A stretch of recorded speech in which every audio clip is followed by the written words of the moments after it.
Hello everybody and welcome to part 3 and the last video I'm doing in this recording session. And we have to go take on the boss, which give or take 5-6 minutes to beat this level if you're good. Toasty.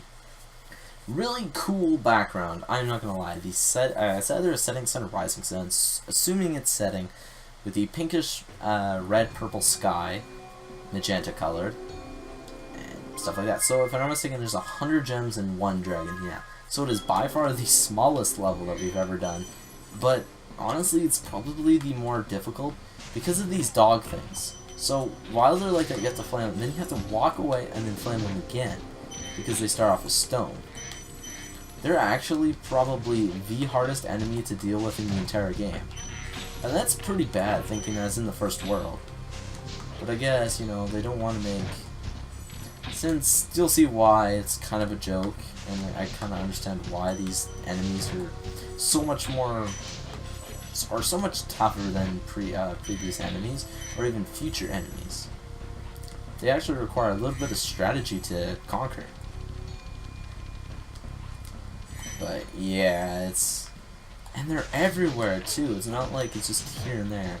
And they always drop really small gems due to the fact that there's only 100 gems in this level, which makes it sometimes even worse to fight these things. There's like no motivation to kill these things. I'm only gonna get a buck or two? No thank you. Like look, a buck? The shepherds are easier to defeat, and we've already fought the shepherds before. We actually fought the shepherds back in episode 2 when we did Stone Hill. I was gonna say episode 1, but I get so much done in an episode within 15 minutes that I honestly forget what we did in that episode. Episode 1, we did the Homeworld and Dark Hollow. Episode 2, we did Stone Hill, Town Square, and Sunny Flight. And then working on this episode, we're actually doing Toasty, our first boss level. And there's our first dragon, which, let's see who this legendary beast is. Oh god, Pumpkin Jack-o'-lantern Scarecrow Man, Nevin. Nasty Nork has put one of his most devious henchmen in charge of the artisan world. Bring them on. I think I smell a barbecue. Be careful, Spyro. This boss has many tricks up his sleeve. Now, you guys ever hear of that saying, wolf in sheep's clothing? Well, this is kind of the opposite. Watch when I flame this guy. Or, did you hear that? Did you hear that weird sound? Sounds oddly familiar, right?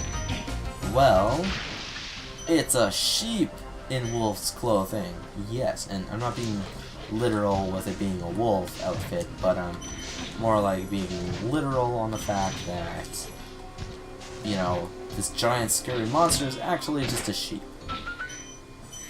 Yes, just a simple sheep.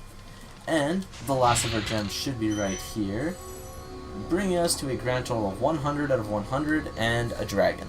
So 3.5 minutes plus intro. Oh, wow, with the intro, that's not bad. Sorry, I'm really timing these levels because I'm trying to keep them all under 15 minutes.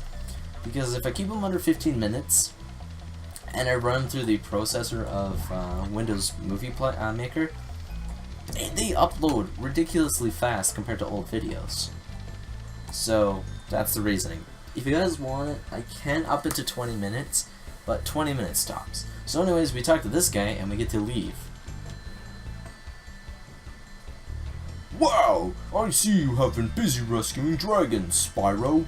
You may travel to the Peacekeepers world if you like. Yes, I would, Marco. Yes, I would. So, let me count here.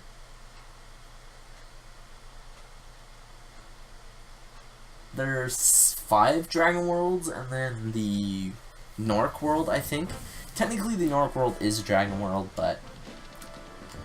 we do have a dragon here. Now, the thing about this game that I really do like is there's different races of dragons based on where we live. So now we're kind of in like a canyon desert type world, so our dragons will change. Starting off with Titan. Welcome to Peacekeepers, Spyro.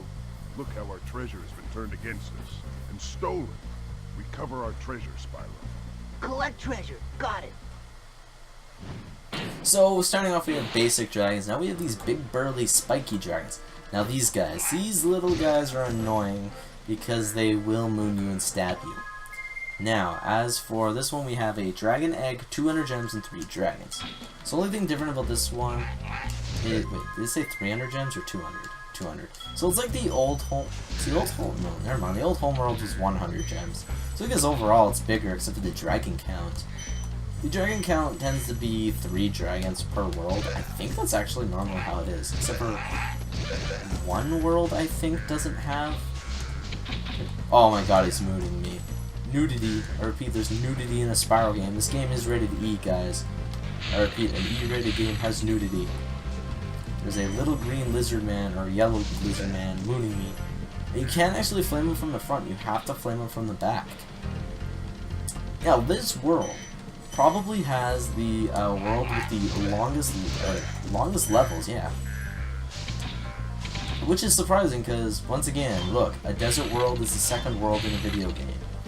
How many times does that happen? If you played Breath of Fire 4, or is it 4 or 3? The desert is actually one of the last worlds, which personally I think desert volcanoes should always be last because they're really hot and dangerous. A few little plays, yeah, obviously. But I like to see a game where, like, you know, they change it up where you have like a snowy world first, but that isn't that dangerous due to the fact that, you know, there's no ice mechanics, because maybe your character knows how to walk on snow. But anyways, we do have another dragon that we can leave with, but we're not going to take him just yet.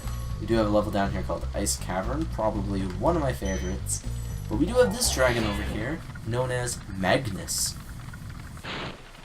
Hi, Spyro! Sparks the Dragonfly has been doing a good job protecting you. Make sure to keep him strong by feeding him lots of butterflies.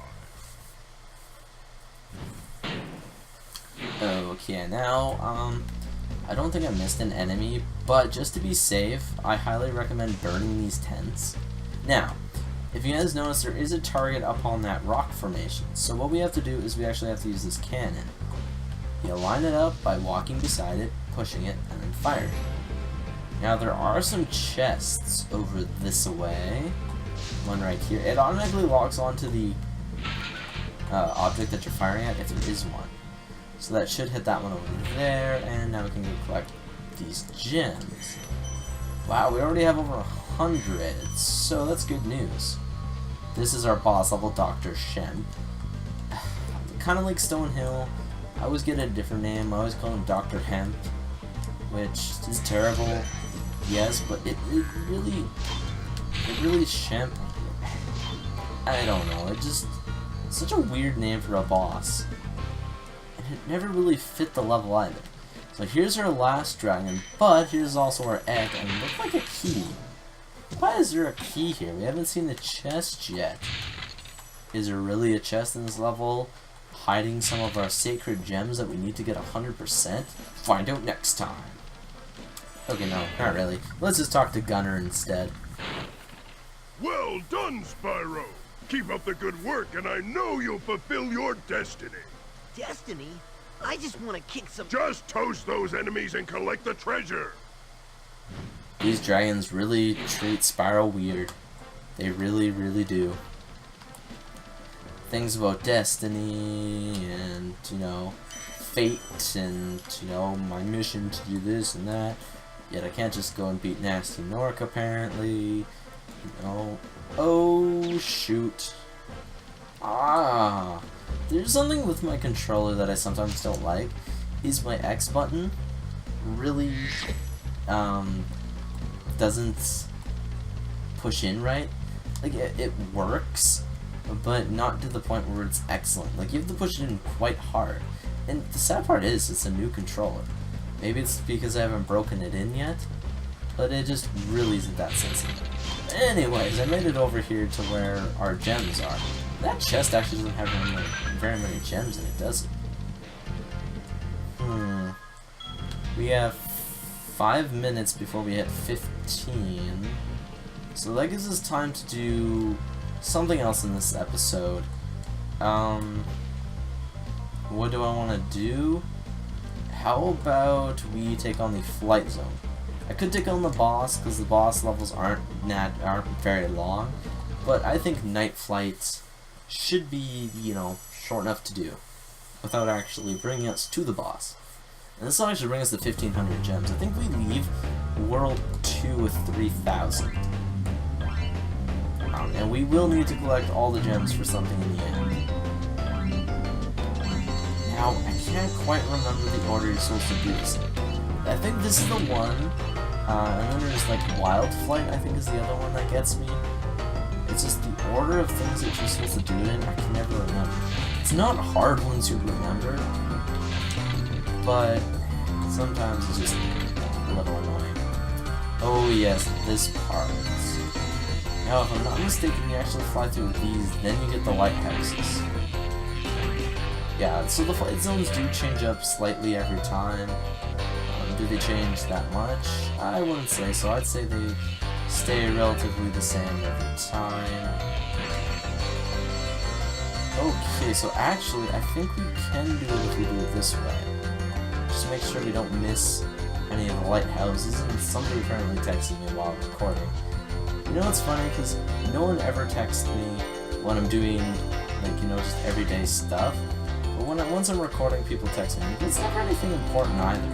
It's not like, no, you want to go do something or anything like that. And we got stuck by going up, so we instantly get a 300 gems. And of course, we do not want to try again.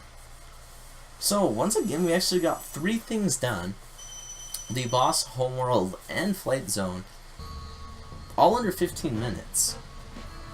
So as you guys can tell, I've played this game lots. I don't find it that hard, but it is very fun, and I hope you guys are all enjoying it. So remember, rate, comment, and subscribe, and I will see you guys next time for some more Spyro the Dragon.